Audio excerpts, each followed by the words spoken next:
The conversation about the greatest players in history usually involves Djokovic and Federer. But then Alex Eala came into the picture passionately defending a 20-year-old Filipina, and it caught the entire tennis world off guard. But stick with us, because this story runs so much deeper than what you read in the headlines. It was a saga of hatred and love complicated by a scheduling dispute in Dubai that incensed WTA fans and led to her being compared to Taylor Swift. There was even a moment inside a packed Melbourne stadium where the expectation of an entire nation came crashing down on one young woman's shoulders, almost breaking her in the process. You chose to watch this video for a reason. By the time this is over, you'll see why Alex Eala is far more than just another up-and-coming tennis player. The key is that she is a once-in-a-generation talent, and with that comes a cost that no one ever prepared her for. Before we can even talk about Djokovic and Federer, you have to understand this girl's origins. So just imagine this, because no part of this story was ever supposed to happen. You are 13 years old. You leave your home in Quezon City in the Philippines. You fly across an ocean and land in Mallorca, Spain, the home of the most demanding tennis school on earth, the Rafael Nadal Academy. It's a place founded on obsession, discipline, and the core belief that nothing of value ever comes easily. The vast majority of kids can't take the pressure. Most of them go home. Alex Eala stayed. Back home, Alexandra was born on May 23, 2005, the daughter of a businessman. Her parents are Riza Maniego Eala and Mike Eala, a former national swimmer who won a bronze medal at the Southeast Asian Games back in 1985. She didn't just pick up tennis for fun.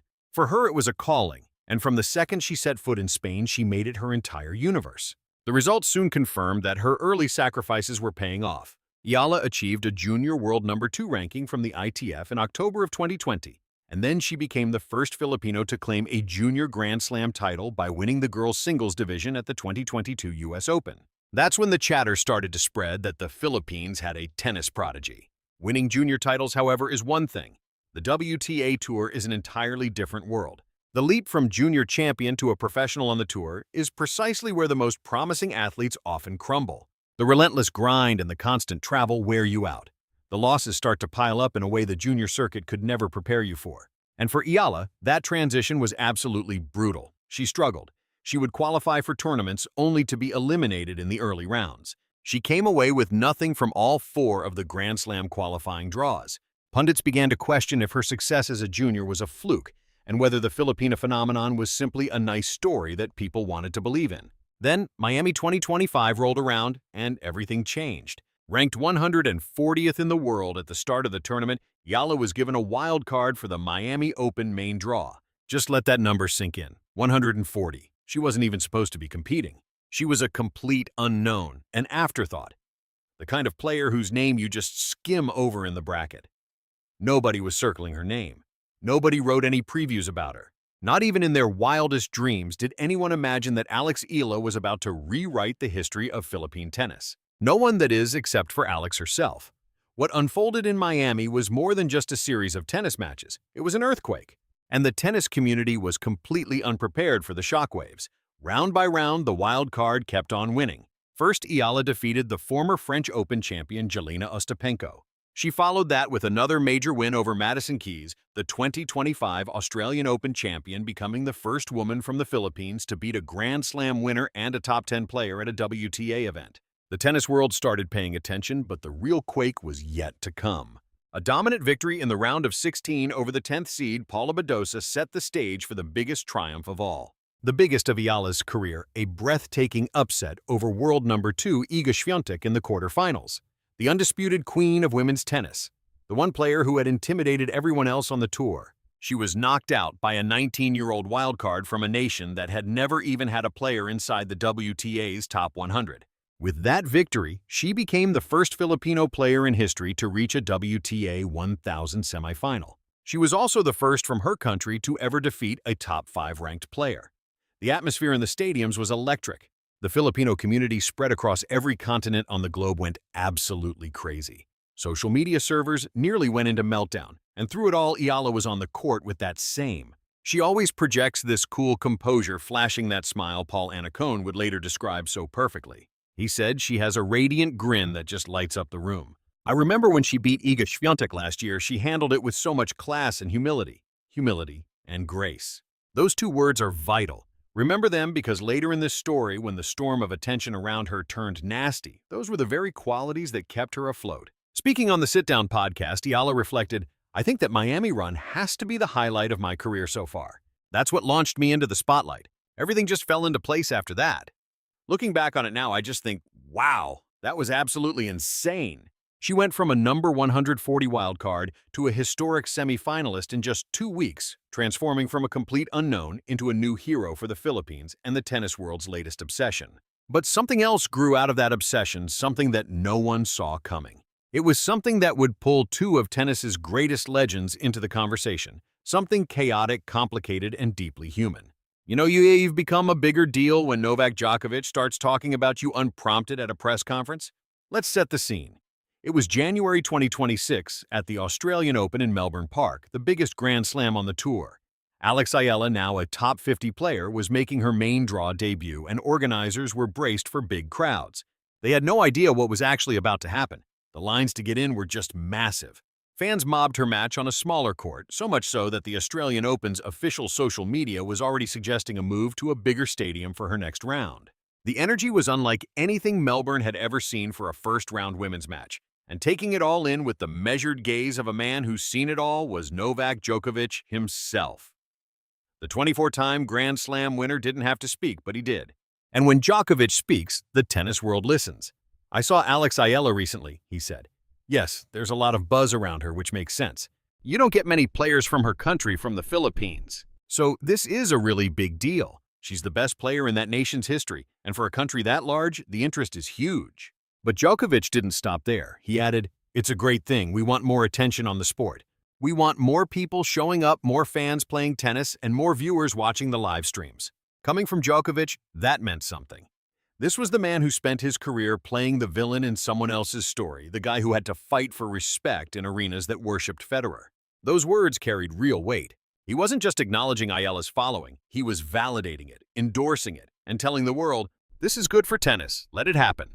Next came the Federer connection. Roger hadn't said anything directly, but his old coach, Paul Annacone, was on television talking all about Iala. And the media was starting to make comparisons that were on a whole other level. They were Federer-level comparisons. G.J. Salmon of Sky Sports Tennis noted, "Players are already saying to her what they used to say to Roger Federer. I know you didn't come to watch me, but thanks for being here." Just think about that. WTA players were apologizing to Ayala's fans for match delays, exactly like they used to apologize to Federer's fans for sharing a court with him. This is not your typical tennis story. It's a phenomenon. When Jeannie Bouchard was on the Tennis Channel, she simply said, "Yeah, Taylor Swift." She said it when asked if she'd ever seen a female athlete get the kind of global support. Iala had a comparison that put her alongside Sania Mirza at her peak. Taylor Swift and Roger. Michael Jordan and Sania Mirza and Federer. These were the names of being associated with a 20-year-old from the Philippines who just 1 year before couldn't even get through a Grand Slam qualifying round. But here is what you have to understand. The brighter the flame, the more intense the heat. And what was next for Alex Iala? A shock would shake her to her core, and it came from the most surprising place. The hate didn't come from her competitors. It didn't come from her critics. It came from the people who were supposed to love her the most. And it got so intense that Rafael Nadal had to step in personally. She lost her first-round match at the Australian Open. Iala was knocked out in the first round by the WTA's number 99 Alicia Parks 6-3-6, 2-6. It was a brutal defeat in a 3-set match. She fought back. She gave it everything she had, but she lost.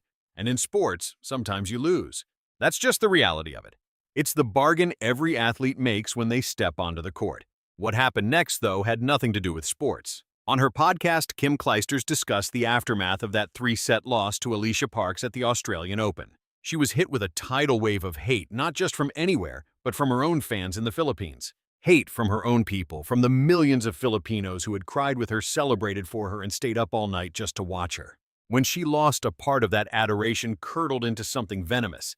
The comments on social media turned nasty. The weight of being a national icon of being compared to Michael Jordan, of carrying the hopes of 110 million people on your racket, it all came crashing down at once. And who stepped into that firestorm to shield her? Her mentor, Rafael Nadal, the man whose academy she trained at, whose court she learned the game, on whose work ethic she had studied for years. Clijsters pointed out that after the Australian Open, Rafael Nadal spoke about acting as a kind of protector for her. This is the part of the story the headlines missed.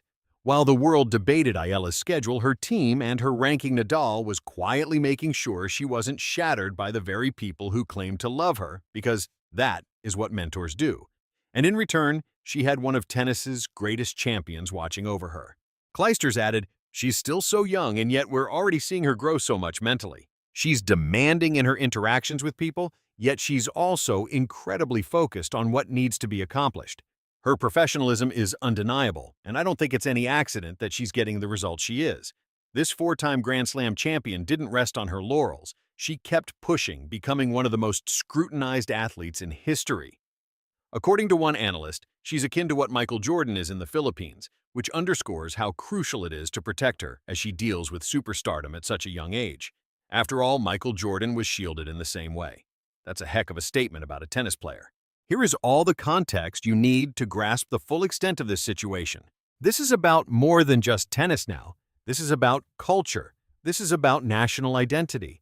This is that particular brand of insanity that happens when an entire population pours all of its collective hope into a single person and then gets angry when that person dares to be human. However, the hostility from fans was only part of the problem. What the WTA was doing, or failing to do, for Alex Iga had the entire tennis community incensed, and it sparked a conversation that nobody was ready for. Let's talk about what was going on inside the organization.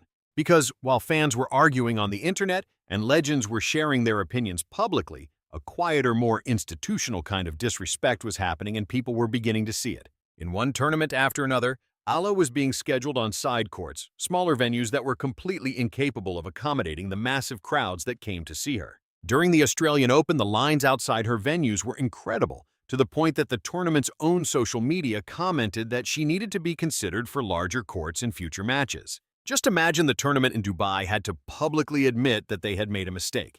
That's when the whole discussion reached a fever pitch. Tournament organizers consistently scheduled Eala at odd hours on smaller courts, failing to leverage her stardom until things finally boiled over before her match with Jasmine Paolini. On February 17th, she was finally scheduled last on center court, giving her that coveted primetime slot in the night session. Gigi Salmon also described the atmosphere in Dubai when she went to that match. It was like a pop concert. It felt like Taylor Swift was putting on a show in the middle of a tennis match for a 20-year-old on a Tuesday night in the desert. By this point, however, the topic of crowd behavior had spun off into its own separate debate. Many of her supporters, a lot of them new to tennis, were called out by umpires for their poor etiquette and by online tennis fans for cheering on everything, including faults and unforced errors from Eala's opponents. It created friction.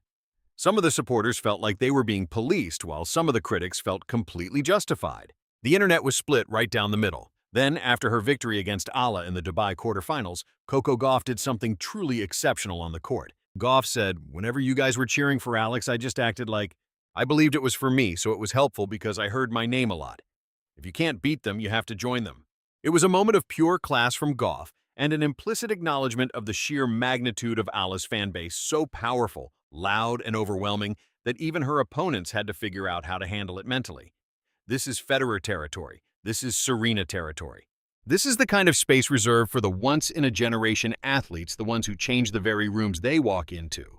A poll of tennis fans revealed that 79% preferred Alex Eala over Coco Gauff, and an astounding 89% chose her over Emma Raducanu. Not just in the Philippines, but within the international tennis community. The woman ranked number 31 in the world was dominating global popularity contests. There had been a seismic shift, according to Gigi Salmon of Sports Tennis. She put it bluntly, saying that in terms of her drawing power and the crowds that follow her, she may already be the biggest celebrity in the sport at 20 years old. With most of her career still in front of her, where does this go? What happens when the most popular player in women's tennis is still in her formative years, learning how to manage the very storm she created? The answer is already being written, and it is far more incredible than you can imagine. Alex Eala showed up with a wild card and left with the world's attention. She beat the best, carried a nation, withstood the hate, and came back stronger every single time. Djokovic described her rise as a good problem for the sport. Nadal stepped in to defend her, and legends across the game couldn't stop talking about her. She is 20 years old. She is ranked 31st in the world. She is seated at Indian Wells, and she's just getting started. It's not a question of whether Alex Eala will become one of the greats. The question is, how great are we prepared to let her become? Post your thoughts in the comment section. Do you think Alex Eala will win a Grand Slam title before her 25th birthday? Tell us down below. This is the conversation the tennis world is having, and we want to hear your opinion. If this story made an impact on you, if you felt something, then you already know that this channel is different. We don't just cover tennis. We tell the stories within the sport that no one else is talking about. The drama, the emotion, and the moments that change everything. Click subscribe, then hit the bell, because Alex Eala's story is a long way from being over, and you don't want to miss what comes next.